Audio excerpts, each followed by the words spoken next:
Reese Carter, Gideon Canuck, Arbour. First thing on the agenda, I'd like all mobiles off.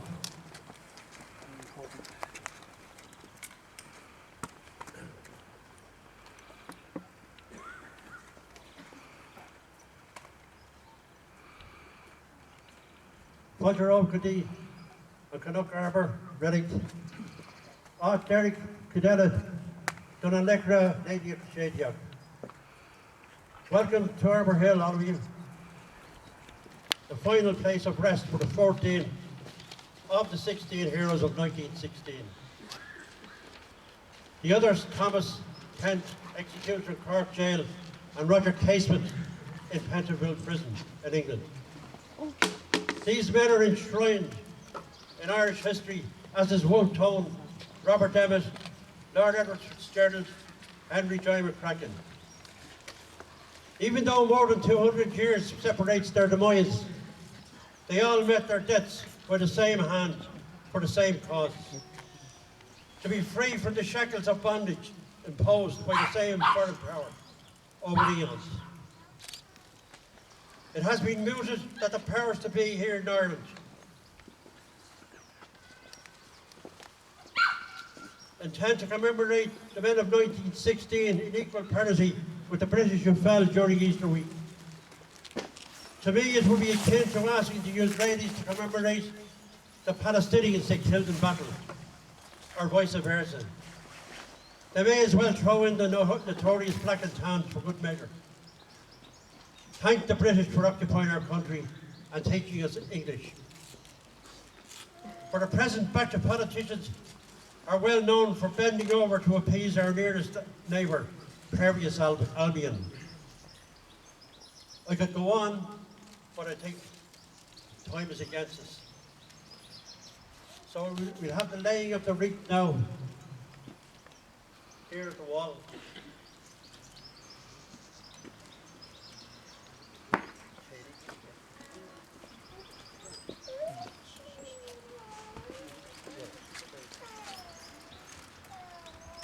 We'll now have the 14 names read out by Katie. Marcel Cleary, Thomas J. Clark.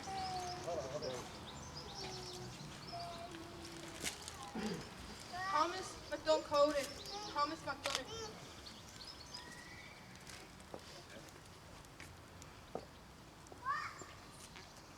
Padraig McParish, Padraig Pearce.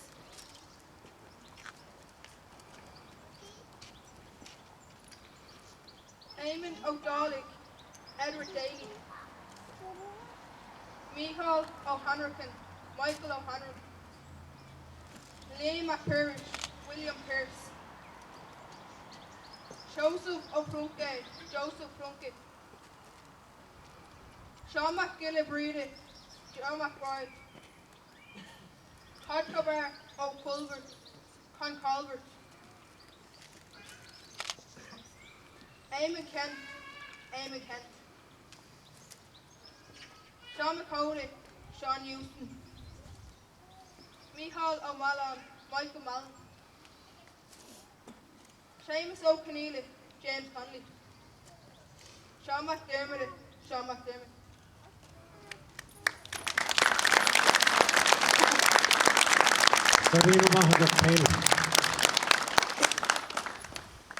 We will now have a minute's silence so as you can reflect on all of those who give their lives for the cause of Irish freedom, and at the same time the lowering of the flags.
Morgan.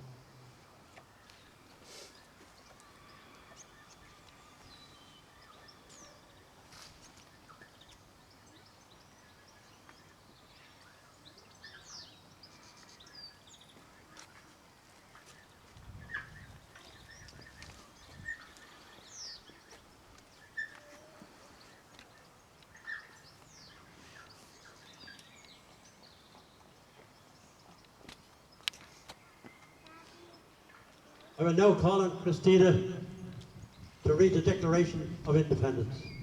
Christina.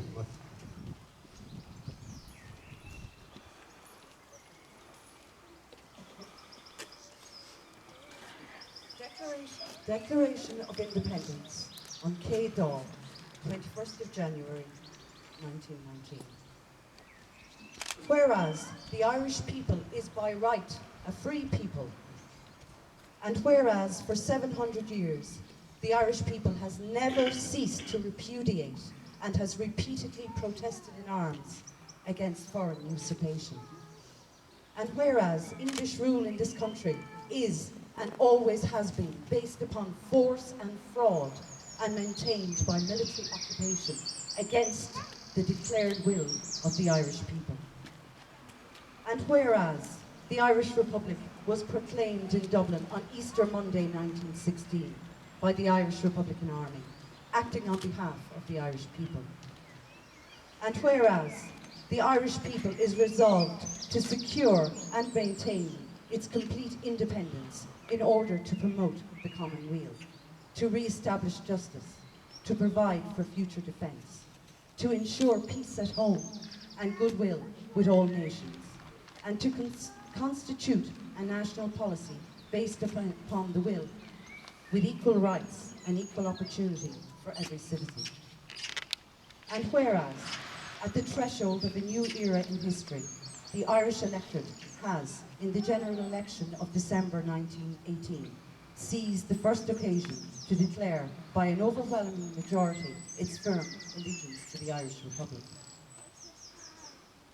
Now, therefore, we, the elected representatives of the ancient Irish people in National Parliament assembled, do in the name of the nation ratify the establishment of the Irish Republic and pledge ourselves and our people to make this declaration effective by every means at our command. We ordain that the elected representatives of the Irish people alone have power to make laws binding on the people of Ireland, and that the Irish Parliament is the only Parliament to which that people will give its allegiance. We solemnly declare foreign government in Ireland to be an invasion of our national right, which we will never tolerate, and we demand the evacuation of our country of the English garrison. We claim for our national independence the recognition and support of every free nation of the world, and we proclaim that independence to be the condition precedent to international peace hereafter. In the name of the Irish people, we humbly commit our destiny to Almighty God, who gave our fathers the courage and the determination to persevere through long centuries of ruthless tyranny, and strong in the justice of the cause which they have handed down to us. We ask His divine blessing on this, the last stage of struggle we have pledged ourselves to carry through to freedom. Gura Míle Maith.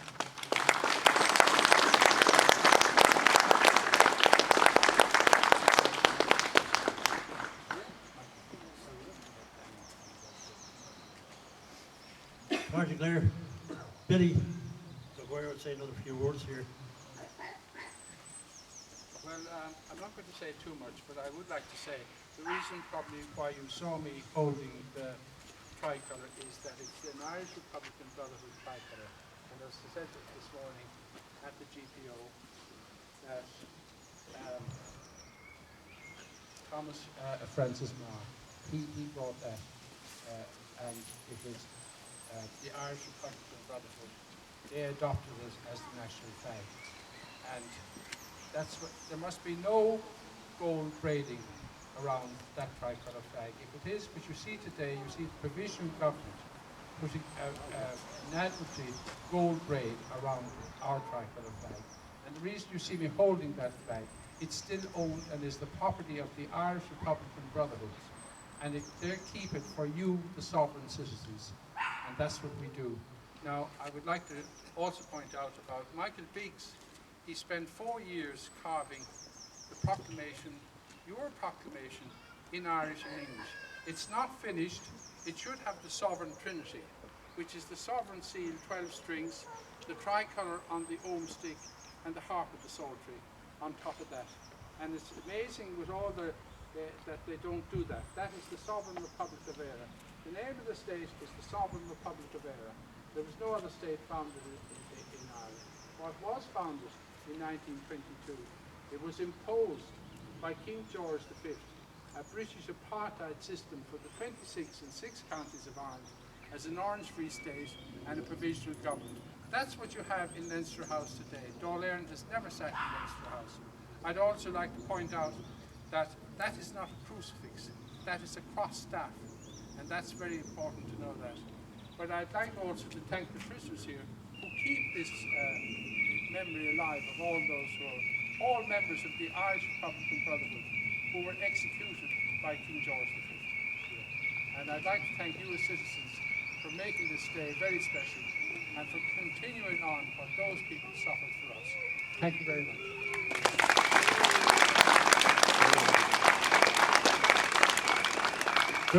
Biddy. Well, a Cardigan there. That about concludes our little ceremony here today. I want to thank each and every one of you for making the effort to be here today, because it's a very important day in the history of Irish republicanism. At this present moment, we should be galvanising ourselves and getting ready for 2016, the centenary of the 1916 Rising.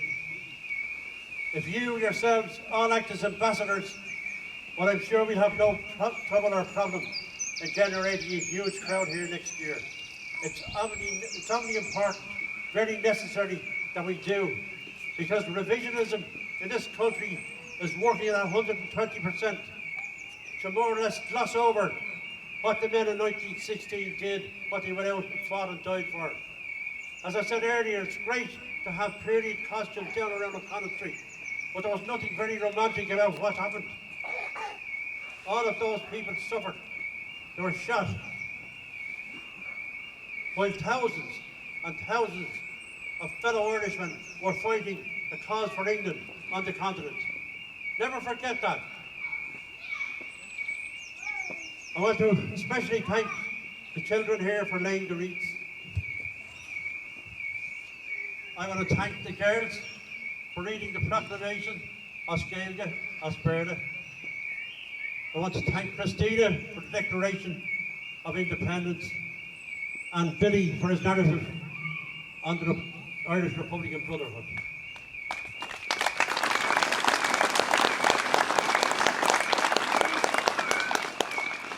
So just before we have our national anthem, just like to say once again, thank you all for being here today.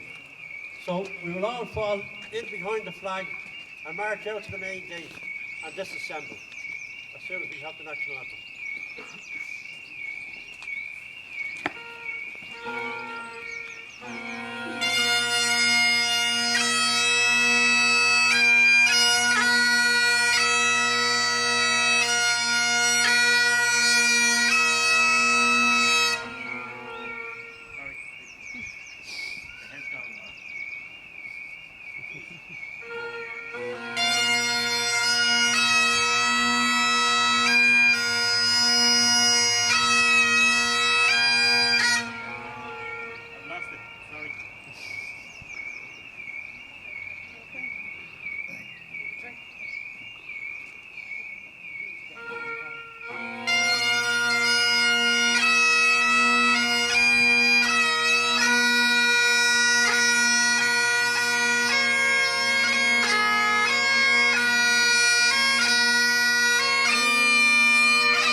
Very well.